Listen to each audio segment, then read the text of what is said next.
This video is going to discuss a god roll craft for the Austringer, newly reprised Austringer hand cannon, which released this season.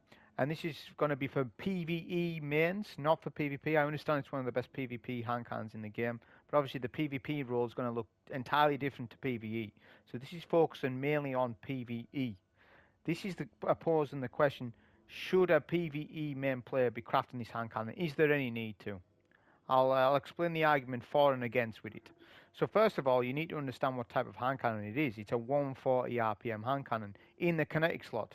Now, hand cannons are really good in PvE, especially since the buff 3-4 seasons ago, whenever it was. They're really powerful in PvE. But there's lots of them in the kinetic slot. There is in the energy slot as well, to be honest. So you've got things like the Luna. It's the stasis brother of Austringer. Austringer is standard kinetic. Luna is stasis. So you can craft with it like Outlaw headstone, stuff like that. So you can really, that's a different style of hand cannon. It's really good. It's just a different style as opposed to what I've done with Austringer. Then you've got DFA Adept or the standard. It rolls with time payload. I haven't got it. I'm in no hurry to get it either, but it is an option.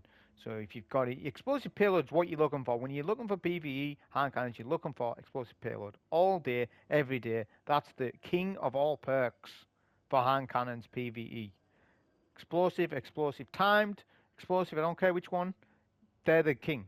So you all, whatever the hand cannon, if the hand cannon rolls with it, it makes them automatically amazing. True Prophecy, it's an aggressive style frame hand cannon. Zer sells it from time to time. Time payload, it's going to be amazing. It's going to be slower firing though. It's not going to be like a 140 RPM.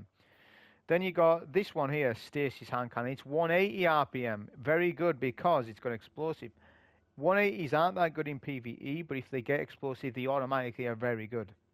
So they're actually alright. So if you've got this, you can use that. Fatebringer is the best kinetic legendary hand cannon in the game.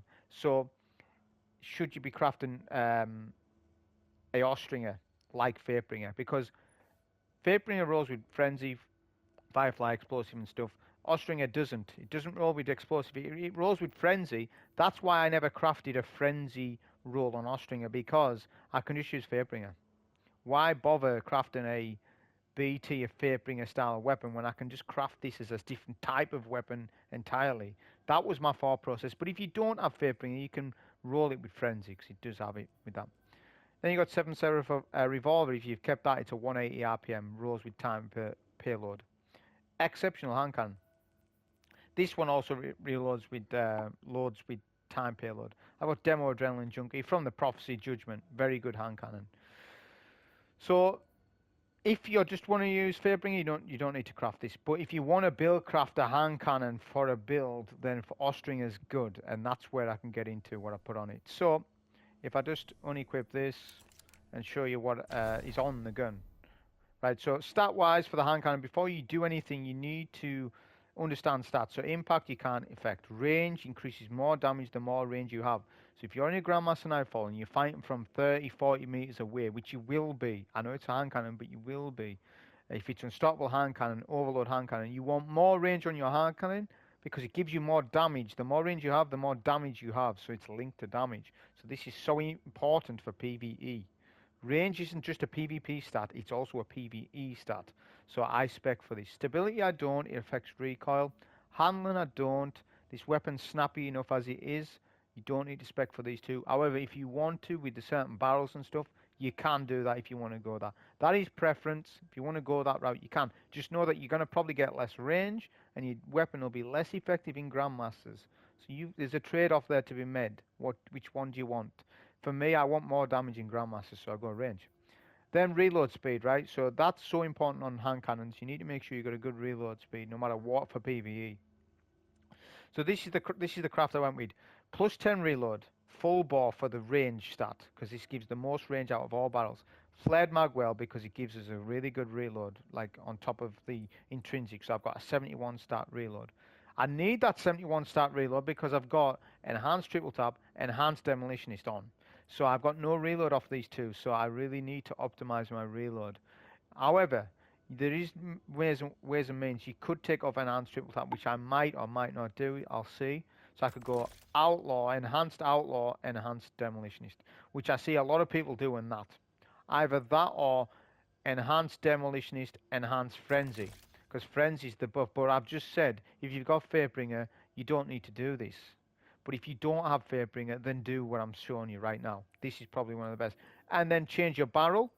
Sorry, change the mag option for more range and change the intrinsic perk for more range. So you get a 70 odd stat range hand cannon, because I've just said the more range, the more damage. And Outlaw will cover your reload. Frenzy will cover that reload.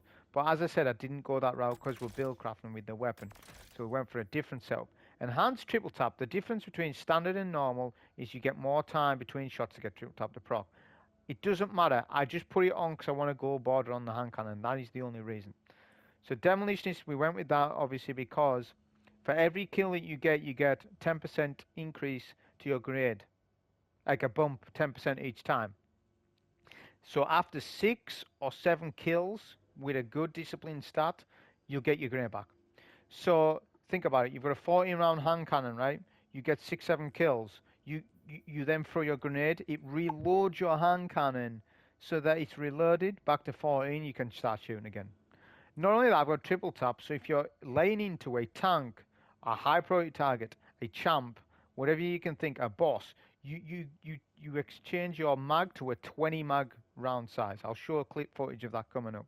20 round mag you'll get if you use triple tap. Again, you don't have to. You can go Outlaw. I might change to it. We'll see where we go with it. I'm going to play with triple tap for a day to see where we go. But that's just explaining the two, right? Enhanced demo is extra 10% on top of the standard demolitionist. That's what I meant to say. It's extra 10%.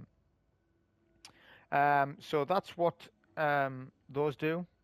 In terms of all the other stuff that you can go for perks, air assault PvP, snapshots PvP, compulsive reloading is a bad perk. I don't use it.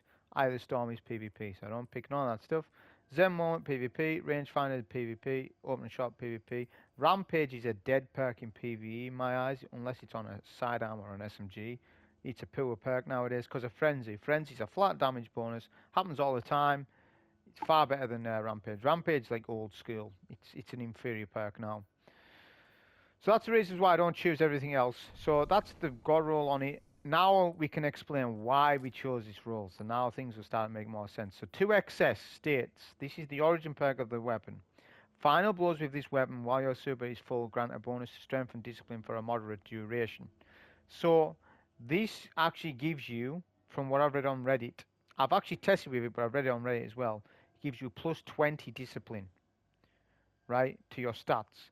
So this means that you can run a lower discipline because of this. I didn't know this at first. I was running a tier 10 discipline doing my tests on the test coming up. But in theory, what you could do then is run a tier 8 discipline or a tier 6 because Unquenchable Thirst gives you, it doubles the effect of the excess origin trait, which is this season. It's going to go away after this season. So technically, this gives you plus 20. Excess gives you plus 20, which means you could run a tier 6 discipline and it would still give you tier 100. As it won't bypass 100, not like the helmet on the Warlock.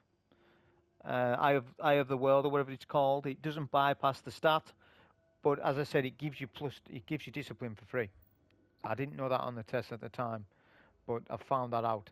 So that's what sort of what you can do. So that's why we go Demolitionist, because Demolitionist will proc with excess. So while you're getting that background increased discipline and strength or whatever, you're also getting kills with your gun, and you're getting your grenade every 6 to 7 seconds. Even if you're not doing many kills, you get your grenade in literally 10 seconds. But it depends on how far you go with the build. So you've got two things stacking there. You've got Demolitionist, excess. Then you put on Heart of Inmost light. I know people are going to say Hellfire. Hellfire is also an inferior. Don't use Hellfire. It's a poor exotic compared to Heart of Inmost light. That does what this does basically. Only that you get more powerful abilities. Far better. And it increases your playstyle with the Titan. You end up being a better Titan for it with this playstyle. So you get more grenade melee if you use your barricade, or if you use your melee, you get more grenade. You know, whatever ability you've used, you get ability regen for the other two. which is insane. You're getting your if you do Heart of Inmost Light barricade, throw your grenade, you'll get your grenade back in 10 seconds, even with one kill, hand cannon kill. If you get a couple of hand cannon kills, it's like 6-second grenades. With this setup, you can go a step further and put bomber on the class item, which gives you more ability energy when you proc your wall, which you're going to do with Heart of Inmost Light. You could go even further and run stasis gauntlets where they are. You could use grenade kickstart and go even further, but generally I don't recommend that too much because you're running 2 champ mods in here, right? So I don't want to go overboard with it and say you can run. You don't even need grenade kickstart, honestly. What I've just mentioned is enough, which I'll show you in the test coming up. So I'll show you the triple tap working, and then how quickly you can get your grenade for like without Heart of Inmost Light, then with it, and stuff like that. So that's the information on it. So this is just going to showcase enhanced triple tap or standard triple tap. There's not much difference, as I said earlier, but this is just showing you the 20 round magazine that you'll get with Austringer if you hit all your crits. Imagine if this was a champ in a Grandmaster or a boss, you could get more ammo, like there's less reloads with it. So this is what I'm just trying to demonstrate. The next couple of clips after this though, however, are going to demonstrate enhanced Demolitionist on its own, how many kills you take to get your grenade back on miners, then stack that with 2 excess while you get your super full with enhanced demo, how many kills does that take, and then with the Omega build with Heart of Inmost Light, stack them with 2 excess plus enhanced demo, how many kills you take then. So the first clip, it takes me 7 kills. This is base enhanced demo, nothing else added, just demo with 100% discipline for all clips. Obviously this takes me 7 kills, 8-second grenades with this, so that's really good. Now we pack it with the super. It only takes 6 kills because I've got base discipline going up as I'm getting the demo kills. Look, so that's 6 kills, slightly less. Now we'll pair it with the Omega build. This is a 4-kill grenade. Your grenade's 6 seconds or 5 seconds, 6 to 5 seconds, right? And that's great. But what about passive? So 2 excess has that passive bonus where if you're not doing anything, you're still getting increased to grenade energy for 11 seconds. So look, this is without Heart of Inmost Light. So that, I didn't quite get my grenade back off it. So, but if you pair that, this is quite crazy. So I get 1 hard kill, pop my barricade, in 10 seconds I get my grenade back and I only killed 1 enemy. So that's useful in Grandmasters as well. But as I said, I've paired that with Heart of Inmost Light. That's the builds, that's the information. I hope you enjoy, thank you.